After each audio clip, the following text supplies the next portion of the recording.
Hello students, हमारी exercise 10.2 का एक क्वेश्चन है, क्वेश्चन नंबर 12। ठीक है, इसकी डिमांड की गई थी इसे समझाने के लिए। अच्छा, इस वीडियो को मैं अभिषेक को डेडिकेट करता हूँ। Abhishek, shout out to you Abhishek. Thank you so much for your time. चलो देखो, क्वेश्चन में क्या है।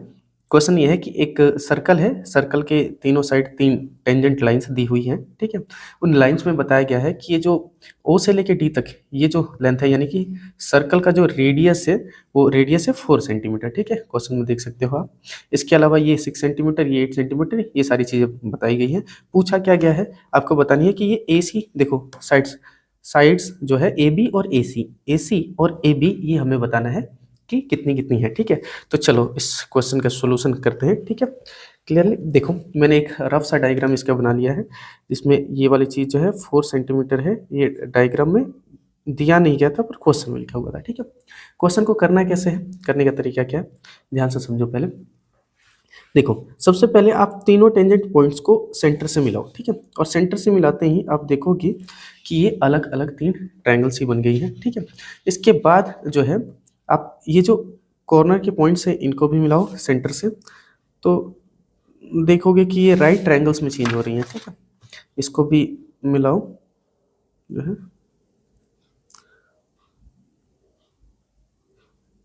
ठीक, तो आप देखोगे कि ये राइट एंगल में चेंज हो गया है। ठीक है, सॉल्यूशन देखते हैं इसका। इतना ज़्यादा मुश्किल भी नहीं है सॉल्यूशन। ठीक है, सॉल्यूशन की जब हम बात करेंगे तो सबसे पहले सोचेंगे करना क्या है। करना ये है कि हमें पूरी एसी लेंथ पता करनी है, पूरी एसी लेंथ पता करनी है। ठीक है, इस लेंथ को पता करने के लिए हमें इक्वेशन की जरूरत पड़ेगी। अब इक्वेशन क्या बनाई जा सकती है, देखो ये पूरा एक ट्रायंगल है ना, ये पूरा सा बड़ा सा एक ट्रायंगल है। ठीक है, इस ट्रायंगल में हमें ये साइड बताई गई है, ये साइड बताई गई है। अगर ये साइड 8 सेंटीमीटर है तो ये वाली साइड भी 8 सेंटीमीटर होगी। लिखूंगा मैं क्यों होगी, देखो एक बाहरी पॉइंट है, बाहरी पॉइंट है बी, और यहाँ से 2 टेंजेंट लाइन खींची गई है जो है किसी सर्कल पे। किसी भी एक्सटर्नल पॉइंट से अगर सर्कल पे 2 टेंजेंट लाइन खींची जाती है तो दोनों की साइड्स आपस में एक दूसरे के बराबर होती है ना। तो मैं यहाँ पे लिख देता हूँ कि बी, इसका नामकरण कर देते हैं। ठीक है, नामकरण कर देते हैं, इसका नाम रख देते हैं पी, इसका नाम रख देते हैं क्यू। ठीक है, पी और क्यू हमने नाम रख दिया इसका। हम कह रहे हैं बी पी बराबर होगा 8 सेंटीमीटर के, यहाँ पे लिख रहा हूँ सबसे पहले। ठीक है, रीजन बताऊंगा मैं। बी पी बराबर होगा 8 सेंटीमीटर। ठीक है, और इसके साथ साथ ये भी कोई एक एक्सटर्नल पॉइंट है और यहाँ से 2 टेंजेंट लाइन खींची गई है, एक डी पे और एक क्यू पे, तो ये भी 6 सेंटीमीटर होगा। सी क्यू होगा, सी क्यू होगा 6 सेंटीमीटर। रीजन में क्या बताएंगे, एक्सटर्नल पॉइंट है, यहाँ से टेंजेंट लाइन खींची गई है जो कि एक दूसरे के बराबर होती है, और यही बात बताई गई है थ्योरम 10.2 में। तो रीजन में सीधा लिख देंगे 10.2। ठीक है, थ्योरम 10.2, यहाँ थ्योरम लिख देना, मैं लिखना भूल गया था। ठीक है, थ्योरम, थ्योरम लिख के ऐसे फिर उसके बाद लिख देना 10.2। ठीक है, या बाय थ्योरम 10.2, इसको काट देता हूँ। ठीक है, रीजन लिख दिया हमने। ठीक, अब बात करते हैं कि इक्वेशन यहाँ पे बनेगी कैसे। ठीक है, यहाँ पे इक्वेशन बनाने का तरीका क्या है, ध्यान से समझो। ठीक है, तरीका ये है कि आप ये जो ट्रायंगल है ना, बड़े वाला ट्रायंगल, इसका एरिया निकालो 2 अलग अलग तरीके से। ठीक है, सबसे पहले तो आप मान लो कि ये वाली लाइन जो है ये एक्स है, ये वाली लाइन जो है ये वाई है। ये हमें पता नहीं है, पता करने का कोई तरीका भी नहीं है, तो एक्स और वाई हमने मान लिया। इस वाली लाइन को एक्स और इसको वाई मान लिया। ठीक है, क्लियर है, ये चीज़ है क्लियर। तो आप मान भी सकते हो, यहाँ पे लिख लेना। ठीक है, अब हम बात करते हैं इसका एरिया। जो ट्रायंगल है, बड़े वाला ट्रायंगल, इसका एरिया तो लिख रहे हैं एरिया ऑफ, एरिया यानी कि त्रिभुज, एरिया ऑफ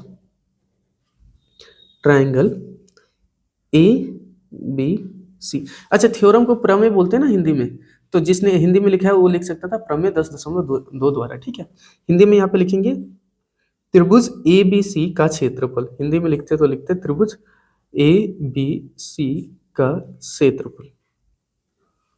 ठीक है, अब इसका एरिया निकालने के 2 तरीके हैं। एक तो आपने हीरोन्स फॉर्मूला देखा था, तो हीरोन्स फॉर्मूला, हीरोन्स फॉर्मूले का यूज करके। ठीक है, यहाँ पे लिख रहे हूँ हीरोन्स फॉर्मूला, छोटा सा बाय लिख दे, बाय हीरोन्स फॉर्मूला। ठीक है, या हिंदी में लिखोगे हीरोन्स फॉर्मूला द्वारा। ठीक है, हीरोन्स फॉर्मूला में क्या था, हम त्रिभुज की तीनों साइडों को ए बी सी मान लेते थे। ठीक है, तो यहाँ पे मान लेते ए, हमारी ए साइड कौन सी है, इस पूरी साइड को मान लेते, इस वाली साइड को मान लेते, बी से लेके सी तक। तो बी से लेके सी तक साइड कितनी है, 8 और 6 14, टोटल 14 सेंटीमीटर, ठीक है। उसके बाद बी मान लेते हैं, ए से लेके सी तक की साइड को, ए से लेके सी तक क्या है, x प्लस में 6 है ना, टोटल x प्लस 6 सेंटीमीटर्स।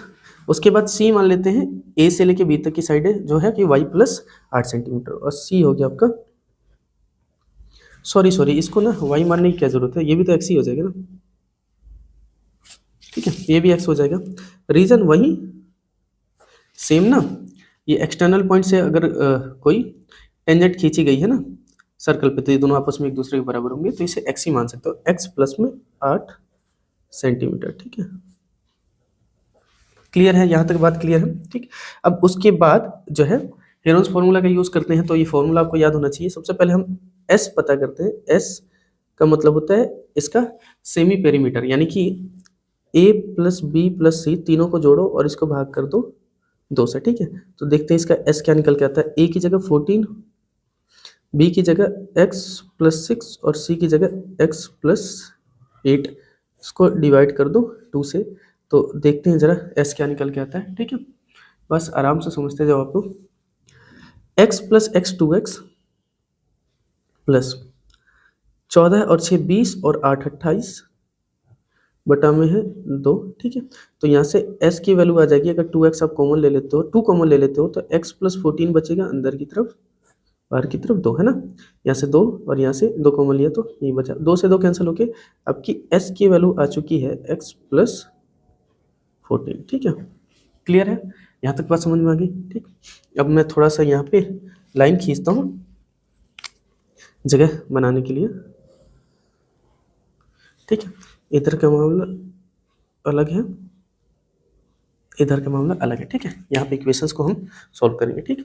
अब बात करते हैं एरिया की, तो एरिया का पहले फॉर्मूला लिख देता हूँ। एरिया का फॉर्मूला क्या होता है, एरिया यानी कि क्षेत्रफल, इसका फॉर्मूला होता है रूट के अंदर s minus a, s minus b और s माइनस c, ठीक है।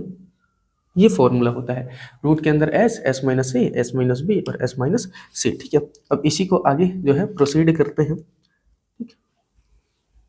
तो एरिया हमारा क्या निकल के आएगा भैया, रूट के अंदर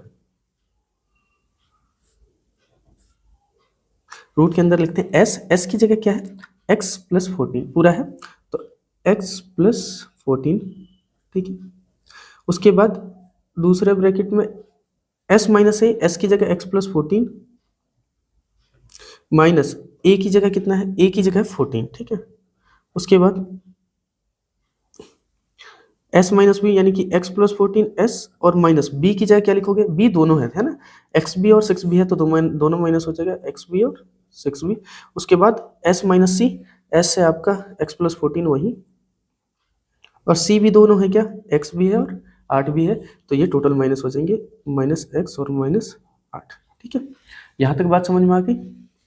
उसके बाद देखो अभी जो है ये मामला थोड़ा सा इजी हो जाएगा, x प्लस 14 की जगह x प्लस 14 लिखा, ठीक है। इधर देखो x, सिर्फ x बचेगा क्योंकि 14 में से 14 खत्म हो गया ना, मैं यहाँ से कैंसिल करके दिखा देता हूँ आप लोग को, ठीक है। देखो 14 में से 14 जाएगा, ये कहानी इसकी खत्म, ठीक है। तो यहाँ से सिर्फ x बचा। दूसरे वाले में देखो जरा, ये x में से x माइनस कर दोगे तो ये मामला खत्म, ठीक है। तो बचेगा कितना, 14 में से 6 घटाया तो 8, और तीसरे वाले में देखो जरा, x में से x खत्म कर दोगे, ठीक है, तो अब बचेगा कितना, 14 में से 8 घटाया तो 6, ठीक है। ये वाली चीज़ बची। अब देखो जरा, ये रूट के अंदर कितना आ चुका है, ये रूट के अंदर आ चुका है आपका 8 से 48, 48 x plus 14 bracket x plus 14, ठीक है। इसे इक्वेशन नंबर 1 लिख के छोड़ देते हैं क्योंकि इसके आगे इसे सॉल्व नहीं किया जा सकता, ठीक है। तो इसे इक्वेशन नंबर 1, ये एरिया था ना, असल मायने में एरिया निकाल रहे थे, ठीक है। इसी का सिंबल यहाँ पे लेके चल रहा है, ठीक है। तो इक्वेशन नंबर 1 लिख के छोड़ दिया, ठीक है। अब एरिया निकालने का दूसरा तरीका क्या है भाई, दूसरा तरीका है जो डायरेक्ट फॉर्मूला होता है एरिया ऑफ जो है triangle, sorry area of triangle का फॉर्मूला होता है, इसे केस 1 बाय हेरोन्स फॉर्मूला, और उसके बाद फिर से एक और तरीके से एरिया ऑफ वही same triangle A B C, इसको निकालने का एक और तरीका था। वो तरीका क्या था? देखो, त्रिभुज का क्षेत्रफल होता है ना 1/2 आधार गुना ऊंचाई, ये होता है 1/2 आधार गुना ऊंचाई, उसका यूज करके भी निकाल सकते हो। क्यों, कैसे निकाल सकते हो, ध्यान से समझो। अगर इस वाले ट्रायंगल को देखो, बी सी ओ, बी सी ओ है ना, इसको प्लस में इसका एरिया बी सी ओ यानी कि ये वाला एरिया प्लस में ए सी ओ यानी कि इस वाले त्रिभुज का क्षेत्रफल, और इसके अलावा बी ओ ए यानी कि इस वाले त्रिभुज का क्षेत्रफल, इन तीनों को अलग अलग निकालो। देखो, इस पूरे का, इस पूरे का और इस पूरे का, तीनों को अलग अलग निकाल के जोड़ दो, तब भी बात बन जाएगी। ठीक है, तो मैं कह रहा हूं कि इसको निकालने का एक और तरीका है। तरीका ये है कि एरिया, ए आर का मतलब एरिया, एरिया निकाल दो पहले आप बी ओ सी का, B O C plus area, area यानी कि क्षेत्रफल, ए सी ओ या फिर ए ओ सी का प्लस एरिया निकाल दो ए ओ बी का। ठीक है, इन तीनों का निकाल के आपस में जोड़ दो। ठीक है, तो ये है इसका दूसरा तरीका। तो ये कैसे करेंगे, देखो जरा, इसका क्षेत्रफल निकालने का वही 1/2 आधार, आधार आधार कितना भैया, 8 और 6 14, ये टोटल, तो 14 गुना में ऊंचाई, ऊंचाई कितनी है 4 सेंटीमीटर, रेडियस 4 ही है ना, ये भी 4 ही होगी और ये भी 4 ही होगी ना। तो 1/2 आधार, आधार यानी कि 14, और ऊंचाई हाइट, हाइट यानी कि 4, प्लस में 1/2 इसमें भी आएगा, ए ओ सी वाले में 1/2 ए ओ सी में, देखो जरा, ए ओ सी में आधार है ए से लेके सी तक, आधार पूरा है x+6 और ऊंचाई कितनी है 4, क्योंकि सबका रेडियस है, इसकी हाइट है ना, रेडियस ही है इसकी हाइट। और फिर उसके बाद 1/2 आधार, इसमें देखो, इसमें आधार कितना है x+8 और ऊंचाई है वही 4। ठीक है, अब इसको फर्दर सॉल्व करते हैं। देखो, 2 से ये 4 कैंसिल हो जाएगा 2 बार में, 2 से ये 4 कैंसिल 2 बार में, और ये भी 4 कैंसिल हो जाएगा 2 बार में। ठीक है, तो यहाँ पे देखोगे तो ये आ चुका है 14 गुना में 2 यानी कि 28, प्लस में ये देखो 2 को x से गुना करो 2x, 2 को 6 से गुना करो 12, प्लस में इधर की तरफ देखोगे 2 को x से गुना करोगे 2x, और 2 को 8 से गुना करोगे 16। ठीक है, अब इसे करते हैं सॉल्व, 2x प्लस में 2x 4x, प्लस में देखो 28 और 12, इसे अगर हम जोड़े तो 40 और 16 56। ठीक है, यहाँ से अगर हम 4 कॉमन ले लेते हैं 4, तो ये बचेगा x प्लस में 14। ठीक है, इसे इक्वेशन नंबर 2 कह देते हैं। ठीक है, क्लियर है। अब हमें समझ में आ रहा है, एक हमने इक्वेशन यहाँ से निकाली थी, है ना, इक्वेशन नंबर 1, ये एक इक्वेशन हमने यहाँ से निकाली, इक्वेशन नंबर 2, और दोनों इक्वेशन सेम ट्रायंगल का एरिया है, सेम ही त्रिभुज का एरिया दोनों से निकल रहे हैं, तो इसका मतलब ये दोनों आपस में बराबर होना चाहिए। तो हम कहेंगे बाई कंपेयरिंग 1 and 2। ठीक है, यानी पहले और दूसरे इक्वेशन को कंपेयर कर देंगे, तो बाई कंपेयरिंग 1 तथा 2 की तुलना करने पे हिंदी में लिखेंगे 1 and 2। अगर हम 1 और 2 की तुलना करें, आपस में कंपेयर करें, तो हम कह सकते हैं कि ये दोनों बराबर होंगे, क्योंकि सेम ही त्रिभुज का एरिया है ना, सेम ही ट्रायंगल का एरिया है। तो लेफ्ट हैंड साइड में हम लिख सकते हैं ये वाली चीज 48x रूट के अंदर x+14, और राइट हैंड साइड में लिख सकते हैं 4x+14। ठीक है, अब इस इक्वेशन को हमें सॉल्व करना है, और इक्वेशन को सॉल्व करते हैं, और अगर रूट लगा होता है तो सबसे पहले क्या करते हैं, दोनों साइड में स्क्वायर करते हैं ताकि रूट को हटाया जा सके। ठीक है ना, तो सबसे पहले लिखेंगे squaring both sides, squaring both sides,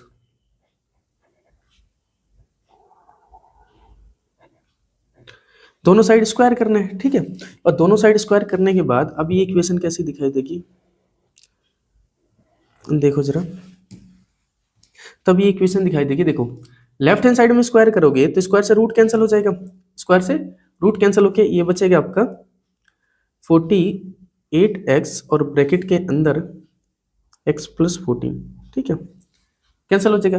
right hand side में स्क्वायर करोगे तो ये 4 का स्क्वायर हो जाएगा आपका 16, और x+14 का होल स्क्वायर ही लिख देता हूँ। ठीक है, ये वाली चीज आ जाएगी। ठीक है, दोनों का स्क्वायर होगा, 4 का स्क्वायर जो है ये 4 था, इसका स्क्वायर 16 हो जाएगा, x+14 का स्क्वायर जो है उसका स्क्वायर ही लिख दिया, ठीक है। अब इसके आगे सॉल्व कर लेते हैं, ठीक है। अब ये इक्वेशन सॉल्व करते ही हमारी बात बन जाएगी। देखो x प्लस 14 एक इधर भी है एक इधर भी है, तो ये कैंसिल हो गया एक, ठीक है, स्क्वायर से।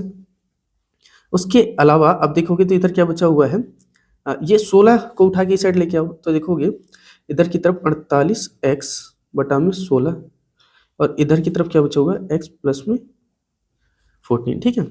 तो 16 दूनी 32, 16 तीन 48, 3 बार में ये कैंसिल हो जाएगा, ठीक है। तो ये आपका बच जाएगा 3x equal to x plus 14 और यहाँ से देखो 2x की वैल्यू आ जाएगी 14, ये प्लस का x इधर की तरफ आया तो माइनस हो गया और यहाँ से x की वैल्यू आ जाएगी 7, ठीक है। तो x की वैल्यू हमने निकाल लिया है 7, ठीक है। अब हमें पता है ये जो AC लेंथ थी ये थी x प्लस में 6, तो यहाँ से हम कह सकते हैं कि AC लेंथ जो थी वो x प्लस में 6 थी, इसकी वजह से इसे लिख सकते हो 7 प्लस में 6, यानी कि AC लेंथ आपकी आ चुकी है 13 सेंटीमीटर, ठीक है। ऐसे ही AB लेंथ जो थी, AB लेंथ जो थी ये थी x प्लस में 8, तो AB को आप लिख सकते हो x plus 8 equal to x plus में x की जगह सॉरी 7 था है ना, x की वैल्यू 7 प्लस में 8, तो यहाँ से AB लेंथ आपकी आ चुकी है 8 7 15 सेंटीमीटर्स, ठीक है जी। ये आपका आंसर आ चुका है, ठीक है। उम्मीद करता हूँ कि आपको सॉल्यूशन पसंद आया होगा, समझ में आ गया होगा। अगर ऐसी बात है तो वीडियो को लाइक और चैनल को सब्सक्राइब जरूर कर देना।